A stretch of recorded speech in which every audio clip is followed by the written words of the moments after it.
રાજકોટમાં ફરી જળ સંકટની ભીતિ ઉભી થઈ છે। આજી અને ન્યારી ડેમમાં હાલ માત્ર 1 મહિનો ચાલે તેટલું જ પાણીનો જથ્થો આવવાની માહિતી છે। બંને જળાશયોમાં 10 સપ્ટેમ્બર સુધી ચાલે તેટલું પાણી હોવાનો દાવો કરવામાં આવ્યો છે।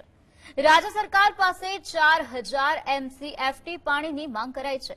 મેયર નેહલ શુક્લે જણાવ્યું કે વરસાદ ખેંચાશે તો નર્મદાના નીરથી ડેમ ભરવામાં આવશે।